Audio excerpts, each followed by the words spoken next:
Happy holidays in Parker's Kitchen. Sending a world of good wishes to our invaluable team members. Thank you for making Parker's the best place to work and shop. Live from Augusta, we're watching News 1226 this morning.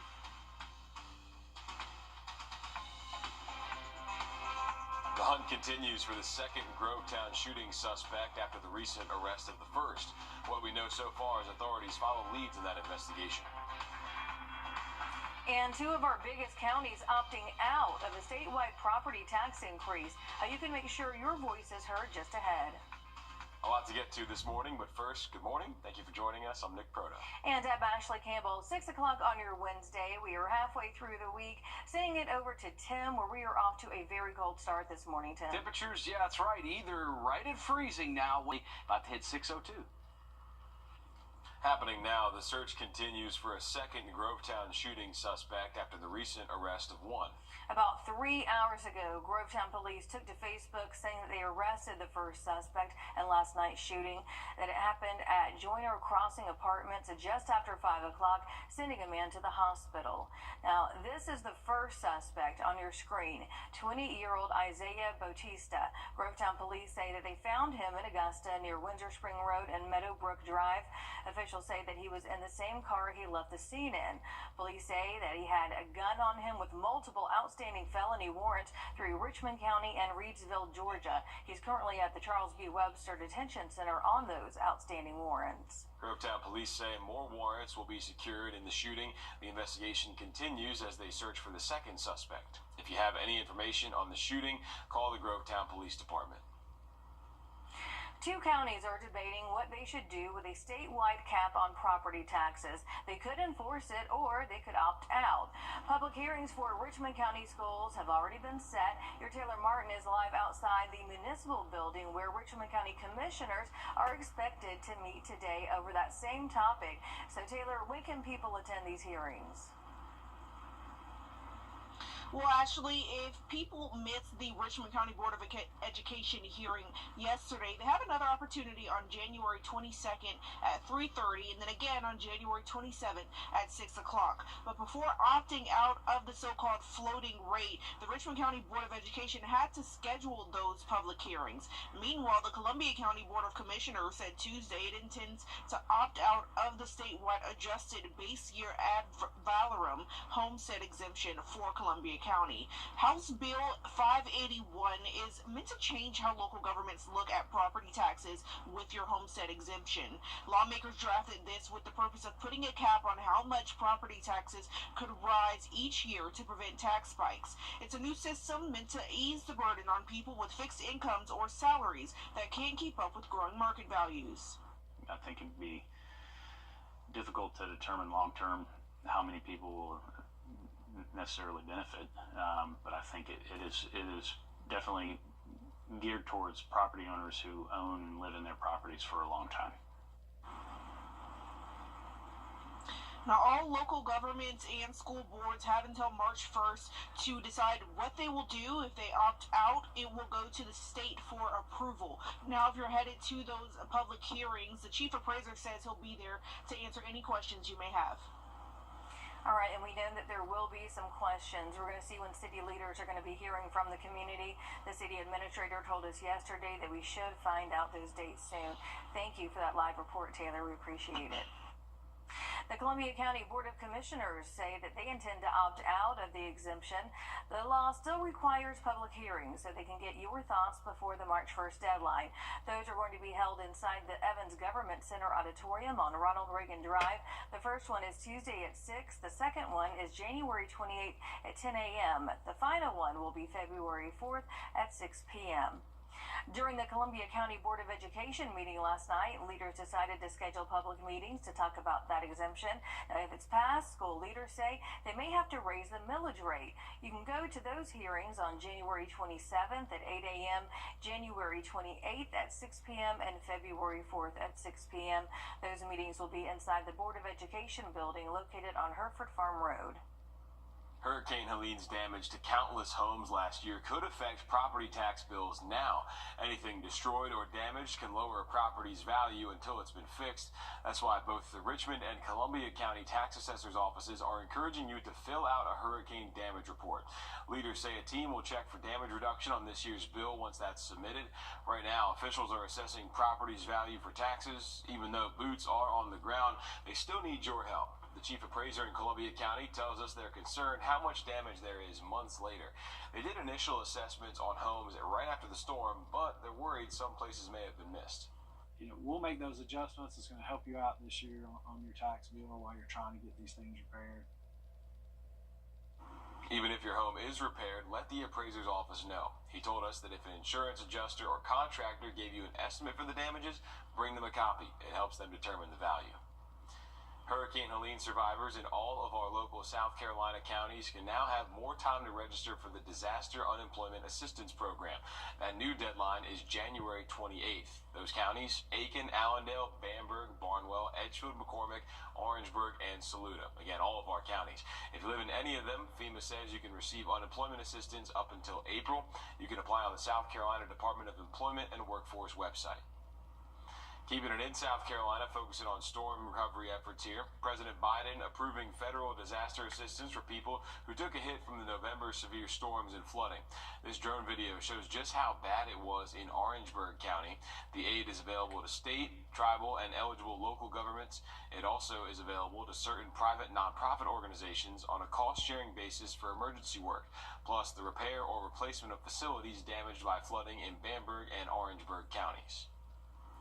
Several minors are on the run in Richmond County after a man was injured in a robbery. The Richmond County Sheriff's Office says that they got a report of a possible shooting right here on Clark Street around 6:30 last night. This is a map of that area on your screen. Deputies say they found a man lying in the road with a head injury. Witnesses tell deputies that the man tried to break up a fight between 5 to 8 kids, and they say that they saw him fall to the ground. Witnesses say they saw a gun but did not hear any shots. Deputies say the minors went through the victim's pockets and left the scene with his stuff. The victim was sent to the hospital for treatment. A woman faces an arson charge after a deadly Aiken house fire. She's on your screen now. Latrina Hollingsworth. Arrest warrants say she purposely set fire to a table inside the home, which caused the entire building to burst into flames Sunday night. Officials say 23-year-old Markel Howard died in that fire after not being able to get out. Hollingsworth is charged with first-degree arson. The Red Cross is helping the family who lived in that home. 6 months later, an arrest has been made in a Richmond County homicide case. 40-year-old Joshua Wadley faces murder and a gun charge in the death of 38-year-old Sion Ulmer on Warren Street. Wadley was arrested Monday. Officials say Ulmer was found shot outside a home on Warren Street July 2nd. They say he was pronounced dead on the scene. Savannah's mayor urging people to stay on high alert as 2 fake Amazon workers remain on the run following a brutal attack.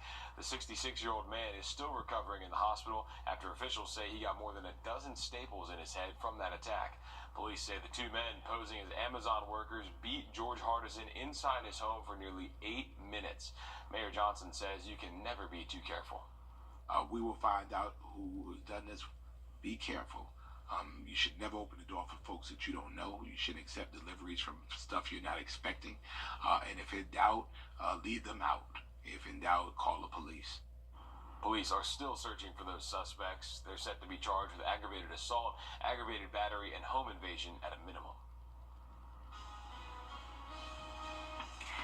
The first major debate set to begin at the South Carolina State House today is the second day of the legislative session, but lawmakers' priorities are just ahead.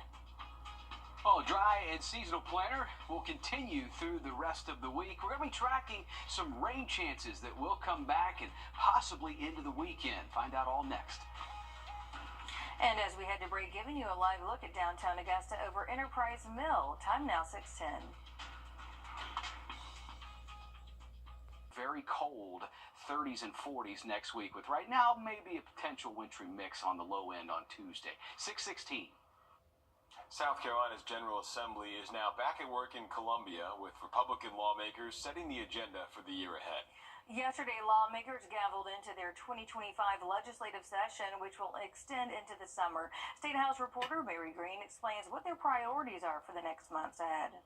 The first major debate of 2025 here at the State House is set to begin Wednesday, just the second day of this legislative session, as senators will take up a bill that would reinstate South Carolina's private school voucher program. We'll begin the debate tomorrow, figure out some areas we need to work on, and we'll continue that conversation week after next.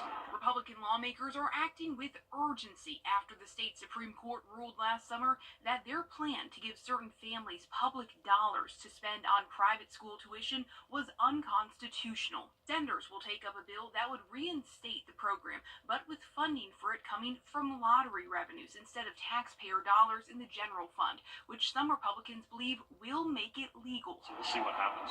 House Republicans are also prioritizing this school voucher program, but say they're not totally sold on the lottery funding idea yet. Their priorities for this year include tax reform, the details of which they say are still being worked out, but would include income tax cuts. This is obviously a very complex and complicated issue. I think everybody has a goal in mind that we've got to be competitive with our neighbors, and that's what we're concentrating on now. Both chambers say they're also looking to enact reforms to increase South Carolina's energy generation, legislation that passed in the House but ran out of time in the Senate last year. We're hoping that we're going to have something this year fairly quickly so that we can get it to the governor's office for a signature. And they're also planning to take up the complicated issue of tort reform, a legal conundrum lawmakers haven't been able to figure out, but which has resulted in skyrocketing insurance costs for restaurants and bars. Since that bill imploded last year, we've seen, as I expected, a number of other business closures, a number of other people talking about the impact of the current state of the law on them. I think the pressure is rising. And as always, lawmakers will have to write and pass the next state budget. They anticipate money for recovery from Hurricane Helene will be a big priority in that. Governor Henry McMaster has requested lawmakers set aside nearly $250 million for these efforts. Reporting from the State House, I'm Mary Green. There's also a lot of new faces at the State House this year following November's elections. With 32 new members between the House and the Senate, nearly 20% of the entire General Assembly are freshman legislators. Georgia lawmakers pushing for a more streamlined process to obtain occupational licenses in the state. The Institute for Justice found... It's the coldest time of year in the CSRA. To stay up to date on anything winter weather to severe weather, download our First Alert weather app to get the most accurate forecast in our area. Live from Augusta, you're watching News 1226 this morning. Tax assessors across Richmond and Columbia counties want to make sure that your home is covered after Helene damage. It's news they say homeowners can use. Just ahead. And public hearings are hitting the calendar ahead of a homestead exemption vote that could cap or increase property taxes.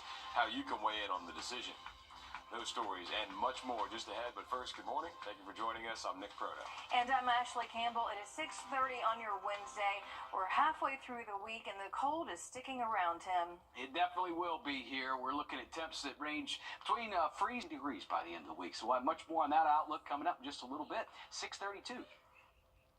Augusta Richmond County Commissioners are expected to make plans today for public hearings regarding the new statewide homestead exemption law. We heard this from the city administrator earlier this week. It comes as two of our biggest counties in Georgia, Richmond and Columbia, announced their position to opt out of the rate. This puts the limit on property tax increases. Your Taylor Martin joins us live now at the Augusta Municipal Building, where Augusta city leaders are expected to meet today. Taylor? Well, the Richmond County Board of Education had their first hearing yesterday, and the next opportunity will be on January 22nd at 3:30 p.m. Now, House Bill 581 is meant to change how local governments look at property taxes with your homestead exemption. Lawmakers drafted this with the purpose of putting a cap on how much property taxes could rise each year to prevent tax spikes. It's a new system meant to ease the burden on people with fixed incomes or salaries that can't keep up with growing market values. It's tied to an annual index. In this case, it's the Consumer Price Index. And it would cap the taxable value of a property based on whatever that index was from the prior year. Now, before opting out, the Richmond County Board of Education had to set those dates for those hearings. Again, the second opportunity will be January 22nd at 3:30, and then the next will be January 27th at 6 p.m. We have more information on our website, wrdw.com. All right, thanks for that update there, Taylor. Columbia County's Board of Commissioners wants your input on the matter. Several public hearings coming up. On your screen now, a list of dates to share your thoughts on the homestead exemption law. January 21st at 6 p.m., January 28th at 10 a.m., February 4th at 6 p.m. All meetings will be at the Evans Government Center inside the auditorium. All local governments and school boards have until March 1st to make their decision. If they opt out, it will then go to the state for approval. Nearly 4 months later, appraisers are still going door to door, assessing damaged homes from Hurricane Helene. And you can just take a look behind me right here, just all that mass destruction across our local counties. Richmond and Columbia County tax assessors are urging homeowners to fill out a hurricane damage form. The document could give homeowners a damage reduction on this year's tax bill. We went along with the chief appraiser for Columbia County as he checked out storm damage. He says even if your home has been repaired, you should still give them a call. Telling everybody, if you had an insurance adjuster come out and give you an estimate, or a contractor, anybody that's giving you any kind of estimate for those damages will be, if you can get a copy of that and have a copy of that ready to give to us so we can put on file, and we'll use, the kind of numbers that we get from these folks to help us in that determination of value. The Columbia County Tax Assessor's Office will be evaluating properties through early March. You can call, email, or visit the Tax Assessor's Office on Ronald Reagan Drive. Richmond County government also has a damage form on its website. A man once wanted for questioning in a Waynesboro killing is now being named as suspect, while the victim's mother has been cleared. On your screen is the man who Waynesboro police say was wanted in connection to Renard Ellison's death. His name is Julian Bright. That happened at the Magnolia Acres apartments early Sunday morning. Police say Ellison was found inside one of the apartments with a gunshot to the chest. Authorities later say he died at the local hospital. If you have any information on this shooting, you should call the Waynesboro Police Department at the number right there on your screen, 706-526-5013. A Richmond County deputy facing charges after admitting to stealing a weapon from a couple after a call for help. That's Sean McKenzie, and arrest warrants show that in September, the wife and her husband had been making threats, and she asked that a weapon be secured for safety. Body camera footage shows the woman giving McKenzie a rifle case with a rifle and knife inside. Authorities say the husband went to get the items back on January 7th when he noticed that his knife was missing. McKenzie tells deputies that he had it at his home. He was fired yesterday and sent to jail. McKenzie is charged with theft by taking and felony violation of oath of office. A Charleston County murder suspect will remain in jail after a judge denied him bond at a second hearing in the death of his own mother. 68-year-old Gonzalez Rivera's charges were upgraded to murder after his 88-year-old mother died in a hospital. It was a welfare check at a Charleston home in August that turned into a nightmare for Rivera's family when deputies found his mother lying in her own waste. Doctors found she was suffering from a broken hip, had bed sores infested with maggots. They say she was also extremely dehydrated, and the victim's daughter and defendant's sister says he deserves this punishment. I'm not conflicted at all. I despise what he did, and I think he should go to jail for the rest of his life. I'm not shocked either by his behavior, because I've been saying for years that he was dangerous. On top of denying bond, the judge also ruled for Gonzalez Rivera to be evaluated for competency to stand trial and plans to reevaluate once those results come back. For now, he'll remain behind bars at the Charleston County Jail. A former well-known Atlanta attorney now walking free after pleading guilty to involuntary manslaughter in the death of his wife. Claude Tex MacGyver was paroled from Augusta State Medical Prison last Thursday. He had already been convicted of charges including felony murder in his wife's death after being first tried in 2018. The Georgia Supreme Court overturned his murder conviction in 2022. His wife was shot to death in 2016 after his gun accidentally went off. The Lincoln Riley Act Still ahead, hospitals flooding with sick patients as the flu takes over immune systems. Health tips from doctors to keep you safe just ahead. Well, it looks like our trend of temperatures are going to continue to stay on the cold side, down around the middle 30s. A little bit of a breeze, creating wind chill values that feel like the 20s and 30s. We're going to be looking at some sun and clouds and seasonal highs that go all the way through the end of the week next. And as we head to break, giving you a live look over Costco here in Cabela's, it is 6:38. This weekend at Augusta, coupons at nationalhottub.com. Back now, time well for your dog walk forecast. Meet Millie. What a cutie pie. Almost hard to see Millie there. Kind of blends in, right? Yeah. Doing what a lot of us, I think, would like to be doing right now. Just enjoying a little more time in bed this morning. That little ear perked up right there. So cute. Yep. Yeah, cat in the hamper earlier, dog in the bed, warm spots to be on cold mornings down into the 30s here. We've got kind of a look here at Flagstaff. We go from 58 down to 36 if we're lucky there. And what could be, we're keeping an eye on another winter setup in the two-state going into next Tuesday and Wednesday. But still a week away from that. It's very early, 6:45. Thousands of chickens are dead in a chicken house fire in Oconee County. Crews were called to the fire just before noon yesterday. The owner of the chicken house says more than 6,000 chickens were inside. All of them were killed. Officials with Oconee County say the size of the property made it difficult to fight those flames. No people were hurt in the fire, and that cause of the fire remains under investigation. High flu activity is plaguing Georgia and South Carolina right now, and one local doctor says that they're seeing more people come to the hospital with multiple illnesses. Your Audrey Dickerber spoke with medical experts about what you need to know. It's the peak season to be taking medications like this across the CSRA. Of the most feared viral infections, influenza is the one that's increasing. Probably about 20% of our testing is coming back positive for influenza. And pharmacies are feeling that increase when people come in for medications. Of course, the snow gave us a little cold and kids playing outside, so that added to it. The children getting back in school has got them back in touch with each other, and you're going to see stuff transmitted between the two of them. And just for adults in general, we've seen Tamiflu out a lot, Tamiflu for adults and Tamiflu for children. But Dr. Vasquez says it's not just the common cold and flu that's going around. There's an increase in RSV and a gradual increase in COVID too.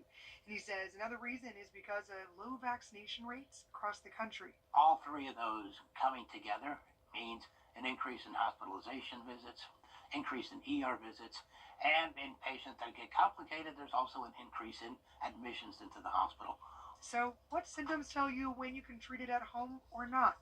Dr. Vasquez says you should see someone if you have a high fever for more than 48 hours, chest pain, a repeated cough, and severe headaches and muscle pains. It is kind of a fine line between the colds, which are a little milder, versus, I would say at 48 hours, if you're not getting better and having really high fevers and feeling really bad, then you probably should go see urgent care, or better yet, your primary care doctor. In Augusta, Audrey Dickerber on your side. Besides hydration and rest, doctors recommend taking vitamin C and zinc to help the recovery process. Only 4 South Carolina school districts are confirmed